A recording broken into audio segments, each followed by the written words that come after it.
Bismillahirrahmanirrahim. Assalamualaikum warahmatullahi wabarakatuh. Hari ini saya akan mempresentasikan hasil daripada PPT kami yang membahas tentang isu-isu kebudayaan dalam pendidikan. Mata kuliah Antropologi Sosiologi Pendidikan PAI. Dosen pengampu Bapak Mahfur M. Ramin MAG, semester 4 PAIA. Baiklah, tidak memperpanjang percakapan atau mukadimah, langsung saja kita memasuki pada pembahasan. Baik, yang pertama itu ada pengertian kebudayaan dan pendidikan.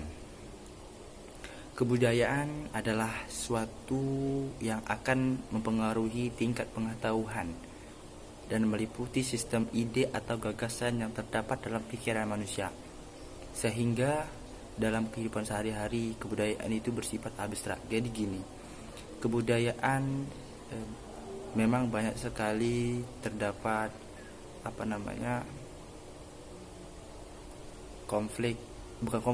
permasalahan, isu-isu itu banyak sekali terjadi dalam kebudayaan. Dan tentunya kebudayaan itu meliputi dari kebudayaan dari yang diwarisi oleh nenek moyang kita, yang tadi diwarisi sama sesepuh kita, yang ya sesuai daerah itu masing-masing mempunyai kebudayaan dan kebudayaan masing-masing. Pendidikan adalah pembelajaran, pengetahuan, keterampilan, dan kebiasaan sekelompok orang yang diturunkan dari generasi ke generasi berikutnya. Itu adalah pendidikan. Pendidikan itu bisa didapatkan di mana saja dan dimanapun, asalkan kita ingin bertanya, ingin berguru, ingin tidak tidak tahu, harus bertanya gitu, agar tidak sesat di jalan. Itu juga termasuk sebuah ilmu kalau kita bertanya. Jadi ilmu itu tidak harus kita belajar di sekolah formal saja, tetapi pendidikan ilmu juga bisa didapatkan melalui pengalaman, dari penelitian, semualah itu semuanya ilmu yang bisa dijadikan. Baiklah, langsung saja. Landasan kebudayaan dalam pendidikan. Landasan kebudayaan dalam pendidikan itu yang pertama, mewujudkan masyarakat yang cerdas. Jadi tujuan kebudayaan dalam pendidikan itu ya satunya itu adalah menciptakan atau mewujudkan masyarakat yang cerdas itu dari intelektual, baik itu cerdas dalam rasionalnya, cerdas dalam kebangsaannya, semuanya lah. Masyarakat itu dituntut untuk cerdas. Yang kedua, meningkatkan iman dan takwa kepada Tuhan yang Maha Esa. Jadi kebudayaan dalam pendidikan ini menciptakan diri kita untuk meningkatkan iman dan takwa kita ini kepada Tuhan yang Maha Esa melalui budaya-budaya dalam ajaran gitu. Ajaran itu pendidikan ya. Yang ketiga yaitu meningkatkan rasa toleransi. Jadi kebudayaan itu memang beragam-ragam. Indonesia ini kebudayaan kita Bhinneka Tunggal Ika, bersatu-satu, walaupun berbeda tetap satu jua. Itulah kita ini beragam-ragam budaya, ragam-ragam agama, warna kulit, suku. Ya salah satunya itu adalah kebudayaan. Kita harus saling toleransi antar budaya kita. Mungkin budaya Jawa seperti ini, suku budayaan Sumatera lain lagi, Papua, Sulawesi, ya seterusnya lah, budaya-budaya yang masing-masing memiliki gaya budaya sendiri lah. Yang keempat, menanamkan nilai-nilai kebudayaan. Jadi nilai-nilai kebudayaan ini harus ditanamkan dari sejak kecil. Dari sejak kecil harus ditanamkan kepada penerus-penerus atau generasi-generasi kecil kita atau adik-adik kita, agar mereka mengetahui bahwa kebudayaan itu sangat penting untuk diwariskan agar tidak hilang budaya luhur yang telah diwariskan oleh nenek moyang kita terdahulu. Dan samping itu kita tidak juga harus tertinggal oleh zaman yang terus maju. Kita juga harus bisa kebudayaan nenek moyang leluhur kita bisa kita padukan dengan sejaman ini gitu, yang bisa diterima oleh akal dan pikiran gitu. Baiklah, langsung saja. Macam-macam isu-isu kebudayaan dan pendidikan. Di sini ada 6. Yang pertama itu belum meratanya pendidikan, masih rendahnya mutu pendidikan, masih banyak lulusan pendidikan yang belum siap memasuki dunia kerja atau dunia masyarakat atau dunia sosial. Yang keempat, masih rendahnya pemanfaatan iptek, teknologi nih. Dan dalam penyelenggaraan pendidikan. Yang kelima, adanya perubahan kurikulum. Dan yang keenam itu bullying, intimidasi. Jadi belum rata pendidikan ini memang Indonesia ini memang belum terdapat pemerataan pendidikan lah ya. Memang sebagian kita sudah merasakan pendidikan itu seperti ini. Alhamdulillah. Bagi yang mereka yang belum merasakan, kita juga berdoa agar pemerintah kita turut meratakan pendidikan yang di pelosok-pelosok daerah. Jadi saya juga pernah merasakan bagaimana pendidikan yang belum merata di sekolah saya dulu. Saya dulu sekolah juga di daerah pelosok. Saya pernah merasakan sekolah yang kesulitan buku dulu. Ya, sekarang alhamdulillah sudah mulai pemerataan gitu, alhamdulillah. Yang kedua, masih rendahnya mutu pendidikan. Memang masih rendahnya mutu pendidikan itu disebabkan salah satunya itu karena buku, alat penunjang sekolah itu masih kurang, dan mungkin guru-guru juga terbatas gitu kalau yang di daerah pelosok. Kalau mungkin ya di daerah kota yaitu ya mutu pendidikan itu sudah maju kali. Saya lihat lah setelah saya dulu SMP itu di pelosok dan akhirnya saya pindah saya merantau ke SMA kota, akhirnya saya merasakan itu fasilitas yang lengkap. Ada komputer bisa dirasakan ujian UNBK itu bisa komputer semua. Kalau dulu pas SMP saya nggak bisa pakai komputer, pakai tulis. Pada sekolah-sekolah lain itu udah pakai komputer, tapi kami ya karena kekurangan itu belum, mutu pendidikan itu masih rendah gitu. Tapi saya berharap lah makin ke depan Indonesia makin maju gitu. Ya, yang ketiga, masih banyak lulusan pendidikan yang belum siap. Memang pendidikan kita ini ada sebagian yang belum siap memasuki dunia kerja atau dunia masyarakat, karena ya terkadang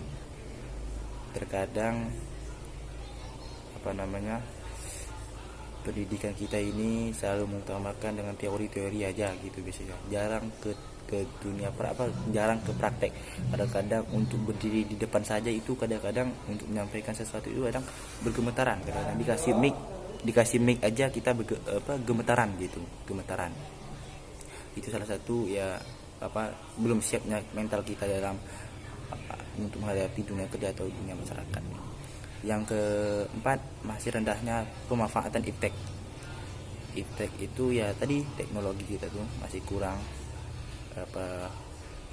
Kayak saya dulu dari pindah sekolah yang dari pelosok ke kota itu kan nggak tahu iptek gitu. Komputer itu masih meraba-meraba lah bahasanya, itu masih ya sedikit-sedikit tahu, tapi agak ya meraba-meraba lah untuk ini kontrol C untuk copy, kontrol V untuk paste. Saya itu belum mengerti itu ya, tapi alhamdulillah mungkin Indonesia juga lagi berjuang gitu untuk pendidikan kita lebih maju. Yang kelima, adanya perubahan kurikulum. Perubahan kurikulum ini memang setiap menteri biasanya terjadi perubahan atau ingin pendidikan kita itu maju. Jadi setiap pemikiran pemimpin kita, menteri kita itu pasti inginnya maju gitu, inginnya maju. Jadi mengadakan perubahan kurikulum. Ya dulu sebelum kurikulum K13 revisi ada kurikulum K13.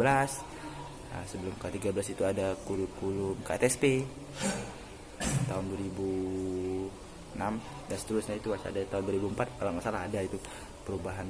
Sebelum itu perubahan apa, sebelum jadi KTSP itu ada tahun 2004 kurikulumnya, saya lupa.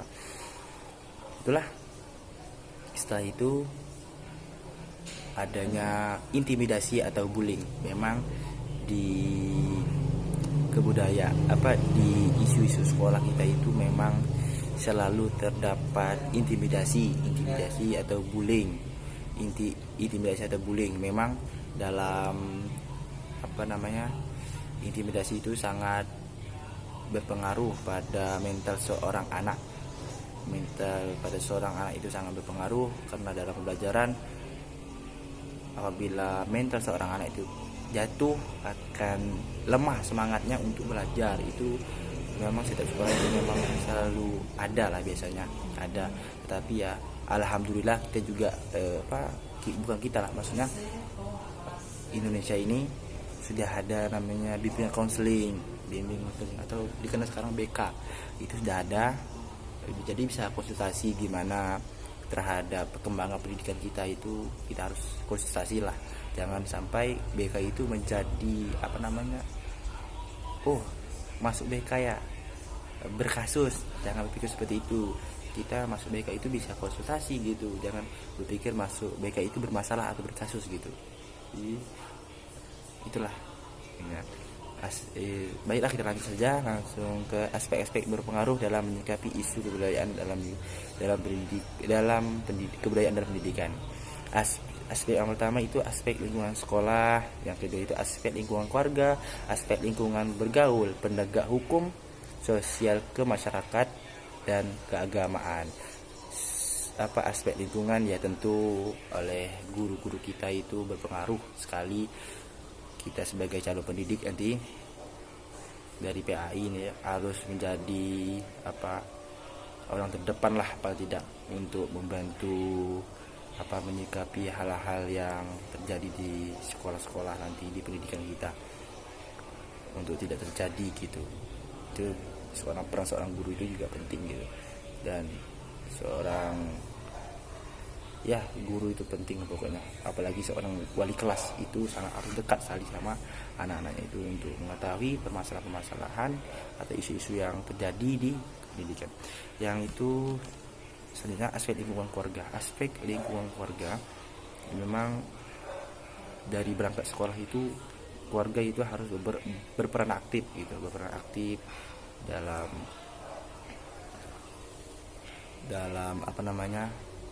dalam membimbing anaknya itu, dalam membimbing siswanya atau murid-muridnya itu untuk ke sekolah. Orang tuanya itu harus, anak-anaknya itu harus dibimbing lah gimana bisa sekolah dengan tertib, dengan aturan budaya, pakaiannya gimana. Itu kan pakaian itu ada budaya kita kan, merah putih baju SD, putih biru pakaian SMP, SMA putih abu-abu. Ya itu harus ditanamkan pakaian rapi gimana, itu kan ada budaya kita gitu. Pakaian rapi harus dengan kalau hari Senin pakai topi gitu, upacara gitu, dasinya harus betul. Itu adalah peran dari keluarga gitu untuk membetulkan sikap sopan berpakaian rapi. Itu juga ditamakan. Yang ketiga, aspek lingkungan bergaul. Aspek lingkungan bergaul ini juga berpengaruh, terutamanya setelah pulang sekolah. Mereka tentu bergaul, membuat tugas di rumah temannya. Ya, setelah bergaul ini ya harus dibatasi lah jam-jam bergaulnya. Kan jam-jam kebudayaan kita itu tidak jauh dari jam 9 ke atas gitu, jam belajar di rumah gitu. Batasi aspek lingkungan bergaul kita. Bergaul ya, orang tua juga harus memperhatikan lingkungan untuk bergaulnya. Jadi itu aspek penegak hukum ya memberikan efek jera lah, efek jera atau efek tidak membuat lagi gitu. Sebagai rasa demokrasi kita gitu, kita adakan memang diadakan aspek penegak hukum gitu, biar ada rasa takut gitu, ada rasa takut tetapi tidak harus berbuat gitu, maksudnya buat efek wah aku kalau berbuat seperti ini harus akan terjadi seperti ini, kan nggak mau gitu, tercemar nama gitu. Itu aspek. Baiklah, lanjut aja aspek sosial ke masyarakat.